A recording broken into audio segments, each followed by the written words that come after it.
Dari Bumi Karang Putih Darung Padang, 103.4 Classy FM, this is the actual radio. Assalamualaikum, apa kabar Classy People? Semoga dalam keadaan yang terbaik. Saya Lia Priyanka, Anda mencermati program Kata KJ. Program ini hadir setiap hari Kamis di minggu pertama setiap bulannya. Jadi Anda bisa mencermati ini programnya satu kali sebulan ya. Dan Bapak Ibu, program ini akan dipandu oleh wartawan senior Khairul Jasmi. Topik kita kali ini adalah Ayah dingin menggunung, 100 ton sampah di Kota Padang mau diapakan. Silakan Pak KJ. Assalamualaikum Pak KJ.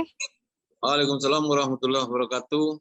Pak, kita ngomongin soal sampah Pak. Silakan Pak. Iya, baik. Kita mulai ya. Silakan Pak. Pendengar Klesi dimanapun Anda berada, saya Khairul Jasmi, hadir kembali dalam acara Kata KJ dengan tema air dingin menggunung, 100 ton sampah Padang mau diapakan. Dan kali ini beberapa narasumber akan hadir membahas sampah ke sampah saja cerita kita, tidak beranjak lenggang dari ketiak. Sampah asoy, padahal asoy sudah jadi lagu, tapi di Padang asoy tetap jadi sampah. Kemudian hanyut sampai ke muara dan bertebaran sepanjang pantai. Kita akan bicara sampah dengan narasumber.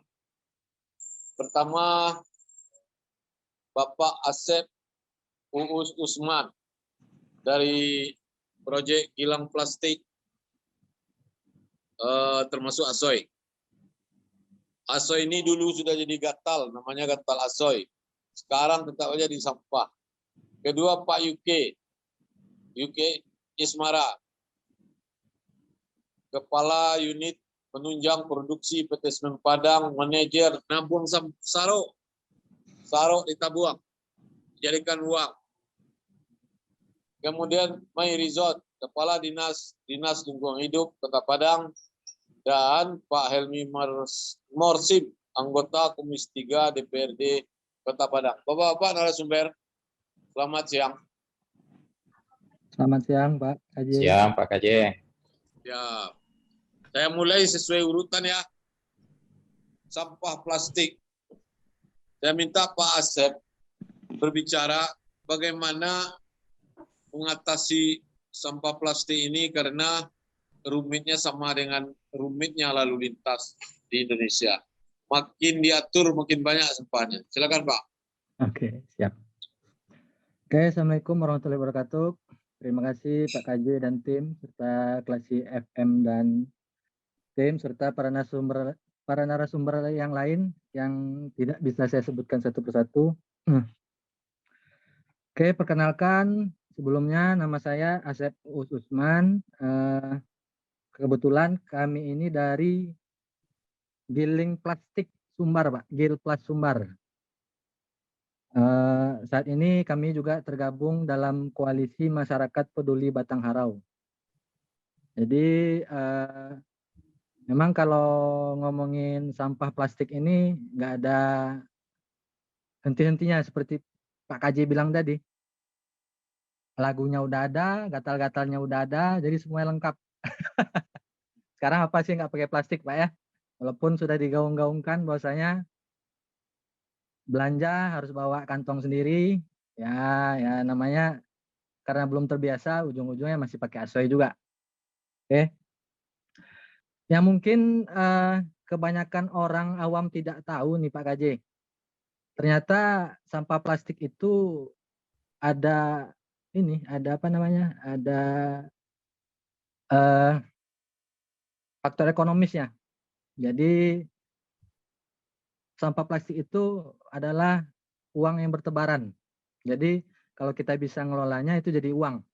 Kalau kita nggak bisa mengelolanya itu tadi jadi banjir, jadi penyakit segala macam. Jadi ini kami dari Gil Plus Sumbar kerjasama dan kami sebagai koalisi masyarakat peduli Batang Harau itu kebetulan kami ini berdiri baru tahun kemarin Pak KJ. Kurang lebih sudah 1,5 tahun. Sudah 1,5 tahun dan itu sampah plastik yang sudah kami olah sampai pada saat ini kurang lebih itu 130 ton Pak KJ. Jadi selama 1,5 tahun 130 ton. Ini suara Pak KJ memang nggak kedengaran ya? Ya, 130 ton ya. Ya, kurang lebih yang sudah kami olah. Terus Jadi diapain setelah diolah? didaur ulang lagi Pak. Jadi plastik lagi. Oh, Nah, didaur ulang lagi jadi plastik lagi. Jadi itu seluruh asoy itu sudah kami olah termasuk asoy Pak. Seluruh plastik maksudnya. Asoy itu termasuk kategori plastik. Nah, sudah kami olah. Mungkin yang belum kami olah itu yang produk multi layer Pak. Nah, multi layer ini memang jadi ini nasional nih, bahkan dunia. Jadi yang multi layer ini belum apa.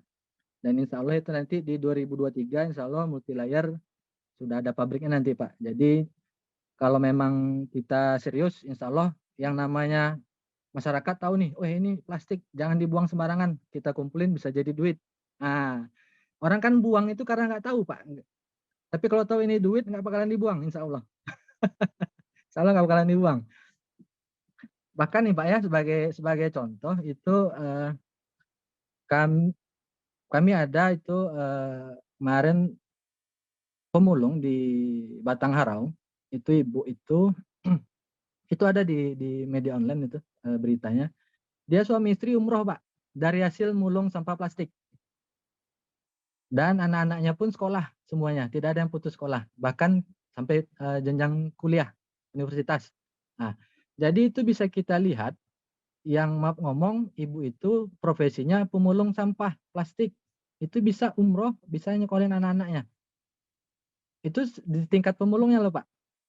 Apalagi di atasnya. Nah, jadi kami dari Gilplas dan juga Koalisi Masyarakat Peduli Batang Harau ini saat ini sedang membuat sebuah pilot project yang insya Allah mungkin di akhir Agustus atau di awal September sudah bisa jalan. Itu salah satunya mungkin nanti tidak hanya plastik yang kami serap Pak. Jadi seluruh sampah itu kami serap semua. Yang karton, yang besi, aluminium, segala macam, bahkan yang organik, insya Allah kami serap semua. Itu sudah kami godok caranya seperti apa, sedang kami diskusikan juga. Dan memang dari koalisi masyarakat peduli Batang Harau pun banyak ini ya, banyak anggotanya. Jadi mereka pun gimana nih, Gilplas, ini bisa nggak nih? Jadi kami koordinasi terus, insya Allah itu sedang kami upayakan sepenuhnya Pak. Jadi kalau untuk plastik, kami sebisa mungkin kami serap semua. Karena yang orang banyak tidak tahu, jadi plastik itu harganya mirip-mirip kayak emas Pak, naik turun tiap hari berubah. Jadi mengikuti harga dolar malahan sampah plastik tadi. Nah, kebetulan saya dulu sebelum bergelut di bidang ini, itu saya 8 tahun di dunia perbankan Pak. Nah, saya sendiri pada saat di dunia perbankan nggak tahu nih sampah plastik ini nilai jualnya seperti itu. Begitu diajak sama kawan, kita olah sampah plastik, oke siap, kita coba. Wih, Masya Allah ini luar biasa ini potensinya. Jadi kalau orang tahu nilai ekonomis dari sampah plastik, saya jamin tidak akan ada yang buang sampah plastik. Pasti dijadiin duit semuanya. Semuanya bisa Pak. Seperti itu. Dan ini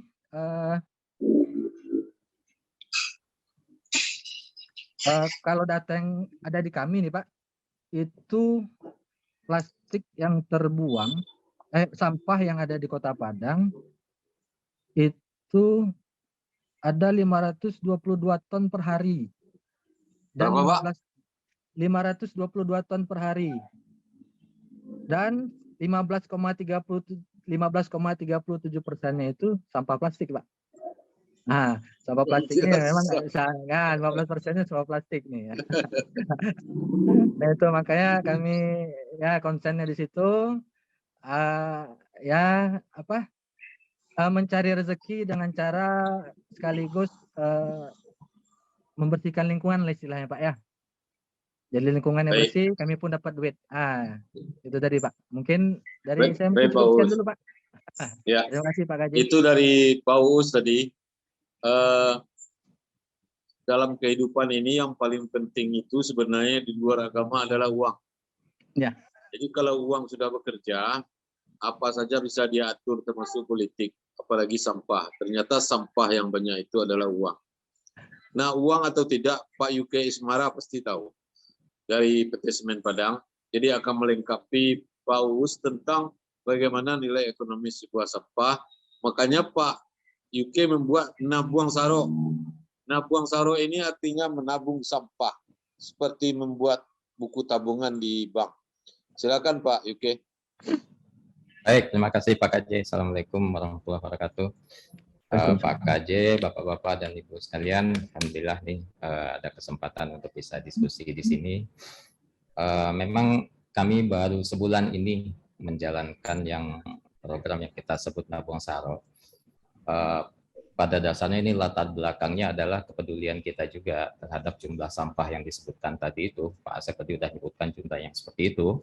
Dan memang pada saat kita kemarin ini diskusi dengan teman-teman di daerah kota, masalah sampah ini memang sudah sangat urgent untuk diselesaikan gitu ya.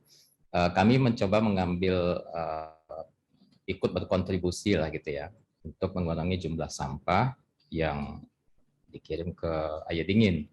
Yang kami lakukan adalah untuk mengajak masyarakat ini untuk memilah sampah dari rumah.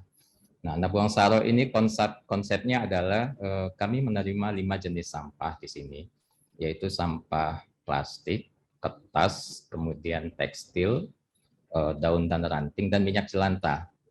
Nah, sampah-sampah ini kami kategorikan berdasarkan kalorinya. Jadi nanti teman-teman yang mengumpulkan sampah ini nanti pada saat mereka nyetor, itu mereka akan mendapatkan poin, Pak. Poinnya ini setelah mereka akumulasikan, ini nanti bisa mereka tukar dengan item-item yang terdapat di aplikasi yang kami buat, yaitu bisa diakses di websitenya di nabuangsaro-sp.com. Tapi sekarang sedang dalam maintenance, websitenya mungkin untuk hari ini belum bisa diakses. Nah, jadi setelah launching di tanggal 5 kemarin itu, kami melakukan seminar untuk pengenalan terhadap aplikasi ini. Alhamdulillah pada saat itu cukup banyak yang datang dan ikut partisipasi menabung. Sampai saat ini memang baru sekitar 300 anggotanya, Pak. Jadi masing-masing orang ini bisa mendaftar sebagai pesertanya di aplikasi yang saya sebutkan tadi itu. Dan 300 peserta ini sampai sekarang kurang lebih 4 minggu itu kami sudah mengumpulkan sekitar 2.500 kilo. Masih belum banyak. Tetapi kami memang harus berusaha lebih banyak sosialisasi lagi. Kita sih mengharapkan dengan banyaknya peserta ini nanti ya sampah-sampah yang ada di rumah yang tadinya mungkin bapak-bapak dan ibu-ibu masih melihat nanti ini bisa dipakai, atau malah ada mungkin file di kantor-kantor yang sudah setahun 2 tahun ini dibuka pun lacinya tidak pernah gitu. Nah, itu mungkin bisa jadinya membersihkan kantor, membersihkan rumah, juga mencegah sampah-sampah ini menumpuk lagi di air dingin sana. Nah, kemudian oleh Semen Padang dipakai untuk apa sampah itu? Kita juga sekarang ini berusaha untuk mencari bahan bakar alternatif untuk mengganti batu bara. Karena terkait dengan emisi karbon, di mana setiap industri juga diminta untuk mengurangi pemakaian bahan dari alam dan juga mengurangi emisi karbon. Nah, dengan pengumpulan sampah-sampah ini akan menjadi bahan bakar alternatif juga bagi kami di Semen Padang. Jadi ada 2 sisi dari sini, sisi kita membantu untuk mengurangi sampahnya, dan di sisi lain adalah mengurangi pemakaian bahan bakar dari alam. Seperti itu. Mungkin itu dulu Pak KJ. Sudah ada yang terkumpul Pak UK sekarang? Ya sudah Pak, itu tadi sekitar 2,7 ton sampai hari ini Pak. Nah, kalau semua warga Padang mengantarkan sampah yang terpilih dan itu bisa diterima? Pada prinsipnya bisa Pak. Jadi kita juga sangat mendukung kalau masyarakat juga tergerak di semua lini untuk mengumpulkan sampah ini. Kita tentu berkolaborasi ya dengan Pak Asep tadi, dengan yang lainnya juga. Iya, betul. Baik, jadi ada 2 hal sekarang. Pertama, Pak Uus tadi membuat sampah menjadi uang, dan Pak UK membuka pintu bagi sampah yang terseleksi untuk Semen Padang, sehingga punya punya nilai ekonomis juga, dan kota kita makin bersih. Karena kota yang tak bersih adalah cerminan dari kebudayaan kita yang tak terurus, antara lain begitu.